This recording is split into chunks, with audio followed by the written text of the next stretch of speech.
Family sisters, present day 2 months passed since the strange final interview with Joanna Cross. The day began on which the Foundation's mistake would end the world, but Kendra Campbell did not know that. As the day went on, Kendra Campbell became more and more sure that she could hear some kind of humming. No one else could hear it, never a good sign. She decided that she would call into the psych therapists on Monday. She hoped maybe Glass was around again. He was always cool. The clock ticked down. 30 minutes remained before the end of the world. Campbell returned to her desk after a late lunch break and found that she had a message waiting for her. "Doctor, I am afraid I have not been completely forthcoming with you." Footsteps. Behind her, Campbell turned around and stared down the barrel of a gun. Joanna Cross approached Campbell's desk. In one hand, she held a gun. In the other, she held a gigantic potted flower by the stem. "Hello, Dr. Campbell," she said. "Long time no see." After several hours of climbing stairs, swimming through multicolored oceans, and climbing through the machinery underneath the library, Allison Chow carefully stepped through a tangle of roots and onto a thin, long wedge of granite protruding out into thin air. Rain, Septima, and Dega followed. 30 minutes left to go, Allison thought. They stood in front of a vast sky. Sky was a bit of a wrong word for it, but no better one came to mind. It was a nice clear blue and possessed of a number of pleasant-looking clouds. Up above at the top of the sky, a vast network of roots weaved itself into the distance.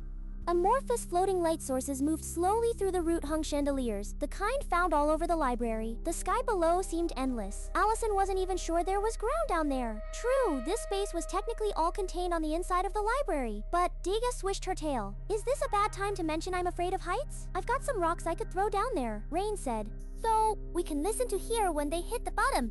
Septima collapsed to her knees and planted her ear firmly against the rock and started whispering.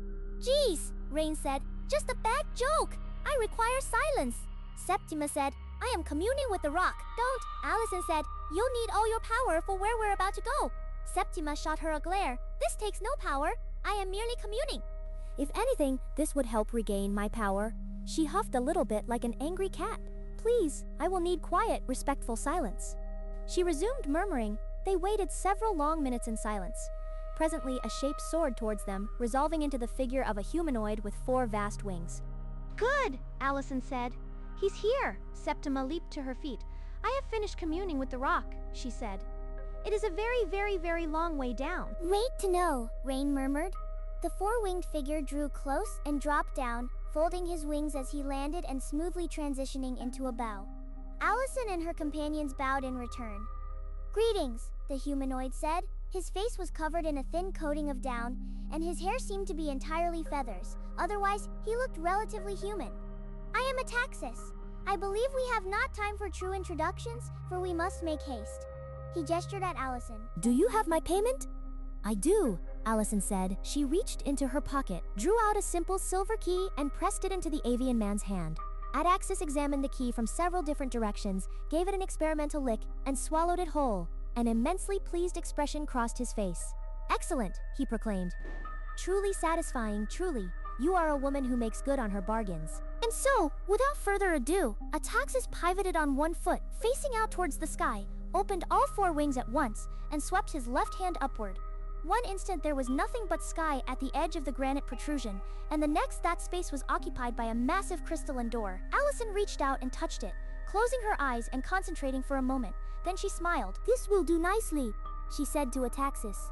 "Most excellent," Ataxis said. "You will understand if I would like to be far away before you open this door. And remember to shut it after you." When Ataxis had flown away into the distance, Allison finally sighed in relief. "Okay," Rain said. "It's a door. Where to?" The door began to open. First, there was only diffuse light in the doorway. Then, the mist resolved itself into a plain metallic gray corridor. "This," Allison said, "is a way directly into Site 17. An indefinable hum began to fill the air as Allison and her companions stepped through the door. For a long moment, Kendra Campbell stared down the barrel of Joanna Cross's gun. Then Cross lowered the gun. "I will shoot you if I have to," Cross said, "but I really don't want to." "Why?" Cross chuckled. "Call it affection." Campbell eyed the plant. "What the hell is that thing?" The plant was hard to look at. Green with a pink and red blossom, but with a sheen about it that made it look like the colors were swimming. And the way it was shaped, the color of the green was off, the stem too thick, too smooth. It seemed like a thing shaped into the idea of a plant rather than a living organism. "It's a focus," Cross said. "When you asked me 2 months ago if I was here to break out the witch child, the answer is yes." but it's not the whole answer. Alright, Campbell said. What's the whole answer? Cross looked at the watch strapped to her wrist. Funny, Campbell thought, I haven't seen anyone wearing a wristwatch in a while. The world ends in 26 minutes, Cross said. What? Campbell said. 25 minutes now, Cross said. Walk with me. Walk ahead of me. I'm gonna need your keycard to open doors. Where are we going? To the Site 17 bar. You wanna get a drink? What better time than right before the end of the world? Cross laughed. No, there's an actual reason. Let's get moving. We're running out of time, you know. Siguros? Stefansdottir was still listening. Only 20 minutes left to go. The song was changing, building. More words and not words being added to the chorus. A curious pain from everywhere, a full body headache. She could barely hold still. Then she saw the light opening in her mind's eye, down the hallway. A familiar form stepping through with 3 companions. She was still pulling out the IV tubes when the woman opened the door, but she remembered her manners. Hello, she said. My name is Siguros. It's nice to finally meet you. Likewise, Allison said. Pardon me as I get ritualistic here for a moment. I, Allison Chow, known as LS, also known as the Black Queen, come here to meet with you on behalf of the inhabitants of this planet, on behalf of the Serpent's Hand, and on behalf of myself. I have come to ask a bargain of you. 15 minutes left to go. There were new words in song now. New words that Siguros could recognize. Never, never, never, never. Yesterday and forever. Forever and ever and ever. And ever, never, never, never, never, never, never, never, never, never. Cross led Campbell through the labyrinth of hallways that was Site 17. You're obviously not supposed to be here, Campbell said. You're gonna get jumped first time we pass security. I've given myself a bit of a glamour, Cross said. But I don't really think it'll be a problem. I don't think many people are going to be paying us much attention. The sound of shouts came from down the corridor. Campbell listened to the security codes echoing through the speaker. Shit, she said. Containment breach. SCP-239. Not a moment too soon, Cross said. You're ending the world, said Campbell. What? A note of surprise was in Cross' voice. Really, after all that talk, this is what it comes down to. You releasing a reality bender and ending the world, Campbell laughed. To think I almost fell for all that shit you said, Cross sighed. We're not ending the world, we're saving it, right? Cross paused, moved ahead of Campbell, cautiously peered round a corner, continued. Remember that breach? The one when your friends captured me?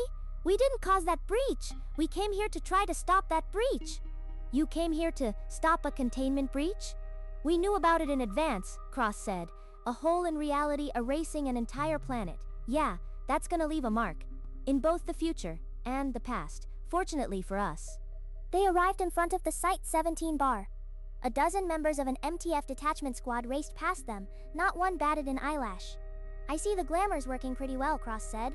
It's because of Rita, even though she doesn't know it. Family members are mystically connected. The glamour makes me seem like I should fit in here because my sister fits in here. So? Campbell started to say. In the next instant, she saw a massive explosion balloon above one of the holding facilities a block away. Not natural. A flash of blackness, not light. The instant after, she was knocked off her feet by the shockwave. Cross had been knocked over too. She sat up, still clutching her giant potted plant. She stared at the black flames and swore loudly. Campbell hauled herself up off the ground, ran her keycard through the slot, and stumbled through the door. The humming was everywhere now. Rita Butler had been drinking sitting alone in the Site 17 rec room. The rules were lax here. It was easy to sneak in the vodka in clear plastic bottles. There were always people here in the rec room, but they were people doing their own thing, playing ping pong, punching hanging bags, lifting weights. People who wouldn't talk to her. It was, in its own way, a perfectly acceptable existence. When the klaxons went off, she hadn't thought to head for the doors fast enough, and her way was blocked by a milling crowd of people by the time she had. Then a burst of green light blew the side doors right open. In came 4 people who clearly didn't belong. A lizard person, a woman in a flamboyant outfit waving a staff, and another woman with color-shifting skin. The woman who led them was dressed in street clothing, carried a strange-looking shotgun and a giant flower, and looked deadly serious.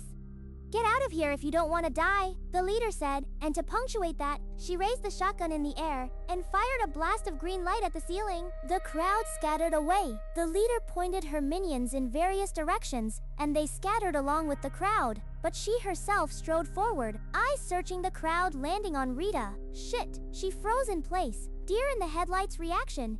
You need to run! But the leader was upon her, before she knew it, seizing her arm, leaning in, hissing in her ear. Your sister is here trying to save the world. Help her, for God's sakes. She's in the cafeteria. Go now! And then she was striding away, leaving Rita shaken and alone in the emptying building. After a minute, Rita lurched towards the door. She grabbed an abandoned sidearm on her way out. Sigurd Stefansdottir heard the words of the song reach the fever pitch she'd been waiting for, that she'd been dreading. They were running through the hallways, Allison just ahead of her and the others close behind, but they weren't going to make it to the surface in time. Somewhere up above, she could hear the chittering of innumerable wings. She could teleport herself there, but she could sense reality shaping up there on the surface, and you never wanted to be so sloppy with another reality shaper. They could smack you right back to where you'd come from, she'd heard. Sigurd looked up at the ceiling. Her feet lifted from the floor. She rose into the air. Never, never, never, never, never, never, never, never, never. The nice thing about the Site-17 bar is that one of its main rooms had a wall of surveillance camera feeds. The Foundation knew its personnel, at least to that extent. If a containment breach happened in the evening, when a lot of people were, mostly off-duty drinking, it was to everyone's advantage to get as many people aware of the situation as well. Even if some of them were drunk, people joked that containment breaches were to the Foundation what sports were to everyone else. Right now they showed the breaching SCP-239 was crossing camera feeds at a rapid rate, heading for the surface of the site via the most direct route possible. She simply unfolded the chambers and hallways out of her way and let them settle back into place after her. It was both impressive and oddly tidy. Campbell had never seen a reality bender in action before, but the thought rose in her mind, she knows how to clean up after herself? Behind her, Cross was doing something with her potted plant. Taking it out of the pot, holding it over the center of the floor with one hand, making odd shapes in the air with her other hand. I hope to God you're telling the truth about trying to save the world, Campbell said. Cross said, it's not taking. Campbell was transfixed by the cameras. She saw something familiar. A creature that she'd last seen wearing SCP-963. A humanoid with a featureless face and scaled black skin. Sigurd burst through to the surface, letting her feet touch down on concrete, closing up the path she'd taken behind her. It felt a little startling breathing the surface air again. Physically, not just in a dream form. She hadn't expected there to be that much of a difference. In fact, it felt very odd to be breathing like this. She realized she needed to go back to her room. She needed just a bit. Just a little bit more sleep. She startled awake as she nearly fell over. The adrenaline rush countered the soporific effect, and she realized the presence of something behind her. She turned around to see a blank, scaled face watching at her through invisible, myriad eyes. Eyes within eyes within eyes. No mouth, but a voice. That eternal murmur. Never, never, never, never, never, never, never. The murmur had a feeling soaked through it, the urge to go to sleep and never wake up again. Not noticeable until you got close, until it was almost too late. My name is Sigurd, she told the thing. Who are you? In response, it reached out, invisibly, with its mind and touched her, seeking, probing. Sigurd was startled enough by this that she didn't immediately stop it. Then she probed back. The strange creature seemed to open up, to unfold in response to her probe, and it kept opening further and further, eternally branching tendrils, reaching out far away into forever. You're away? Sigurd said aloud. 5 minutes left until the end of the world. It was almost comical, the way Cross was looking at her weird potted plant in obvious frustration. All right, Cross said. Breathe, start again. She began moving her hands again in a new pattern. Campbell watched the screen. What? Is that thing? You were there when I was captured? Cross said. You saw Dr. Bright killed and resurrected. Yeah, Campbell thought back, remembering the necklace curling around that sword. But just keep asking me questions, Cross said. I'm not joking. I get anxiety. Talking helps my anxiety. No shit, Campbell said. Okay, I saw 963. Bright, take over that thing? I thought that killed it? Cross laughed a little bit. That thing is the personification of a damaged way, forced into humanoid form to heal itself. Way, a magical passageway? At least you bookworms know that. Cross moved her fingers a little faster, making shapes in the air. This transformation almost never happens, especially not like this. We all had the bad luck that your Foundation found it first. Wandering the wilderness alone, blundering across highways, scaring farmers. Why didn't 963 kill it? Because it's not possible to kill a way. But you can damage it. You can make it vulnerable. And there are things that live in ways, things that prey on the vulnerable. Some of them are things that never did exist, and never will exist, and don't exist, but desperately want to. And they're dangerous? More than anything you can imagine. Cross grimaced, paused in her invisible pattern weaving, shook out one of her hands, and continued. They are the never were. You can understand them as parasites of the soul. Oh! They are deeply unhappy and deeply hungry, and this one has landed the most powerful host it could imagine. This one is trying to become a way to take over its host. Okay, it only got that foothold because of the damage that soul-searing medallion did. 963. And then it only worked because the way is in this form, so its soul has become something a Neverwhere can understand. Cross laughed. It's as if reality is conspiring against us. Why is that a problem? Because it won't work. It can't become the way. And the way it is, it can only stay stable for so long. Soon it's going to go nuclear. What happens then? Cross smiled grimly. A hole in the universe where the Earth used to be. Campbell took that in. How do we fix this? The witch child, Cross said. She has to kill it. What is the plant for? It's a focus. Cross adjusted the angle of the plant's stem. Seguros is young, inexperienced, and the only person currently on this planet who can help. These things are designed to help her. Okay, we've got to metaphysically plant them in magically key areas of Site 17. In this case, the bar is a locus of human energy, but it's such drunken energy that I'm having trouble. Cross stopped talking. Campbell had been watching 239 and the faceless humanoid stand stock still in front of each other in an apparent staring contest. She turned to look to see what was going on. She saw Rita Butler standing in the doorway and aiming a gun at Joanna Cross's head. Family sisters,